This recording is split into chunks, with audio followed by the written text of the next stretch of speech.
guys আজিৰ এই ভিডিঅ'টোত মই হেণ্ডলম এণ্ড টেক্সিলিটিজ আসামত খালী হোৱা পোষ্টৰ বিষয়ে জনাম গাইজ ইয়াত খালী হোৱা পোষ্টৰ নাম হৈছে মাষ্টাৰ ৱেভাৰ আৰু ইয়াত নাম্বাৰ অফ পোষ্ট খালী হৈছে 6 টোটেল 6টা পদ খালী হৈছে আৰু এই খালী হোৱা পদত যদি আপুনি এপ্লাই কৰাৰ পাছত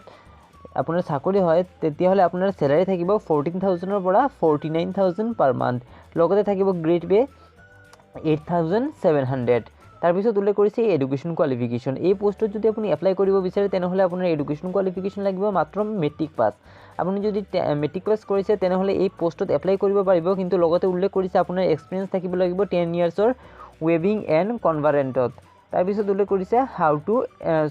তাৰপিছত উল্লেখ কৰিছে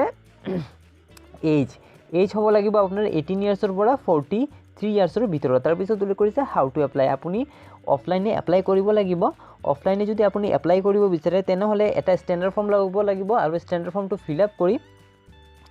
আপোনাৰ যাৱতীয় যিমানখিনি ডকুমেণ্ট আছে কোৱালিফিকেশ্যনৰ ডকুমেণ্ট আছে সেইবোৰ দিব লাগিব এক্সপিৰিয়েঞ্চ চাৰ্টিফিকেট থাকিলে এক্সপিৰিয়েঞ্চ চাৰ্টিফিকেট দিব লাগিব তাৰপিছত উল্লেখ কৰিছে এলং উইথ ওৱান সেলফ এড্ৰেছড এমব্লপ মানে আপোনাৰ এটা খাম ল'ব লাগিব আৰু খামত আপোনাৰ এড্ৰেছ লিখিব লাগিব আৰু সেই খামটোৰ ওপৰত আপোনাৰ 5 টকাৰ এটা ডাক টিকট লগাব লাগিব আৰু এই ডকুমেণ্টখিনি মানে আবেদন পত্ৰখন প্ৰেৰণ কৰিব লাগিব এই এড্ৰেছটো মই ডিছক্ৰিপশ্যনত দি দিম আপুনি তাৰ পৰাও কালেক্ট কৰি ল'ব গাইজ এই পোষ্টত আপুনি 5 আগষ্টলৈকে এপ্লাই কৰিব পাৰিব আপুনি যদি এপ্লাই কৰিব বিচাৰে তেনেহ'লে 5 আগষ্ট বা তাৰ আগতে এপ্লাই কৰি দিব আজিৰ ভিডিঅ'টো ইমানেই ভিডিঅ'টো ভাল লাগিলে লাইক কৰিব আৰু শ্বেয়াৰ কৰিব থেংক ইউ সো মাচ আজিৰ ভিডিঅ'টো চোৱাৰ বাবে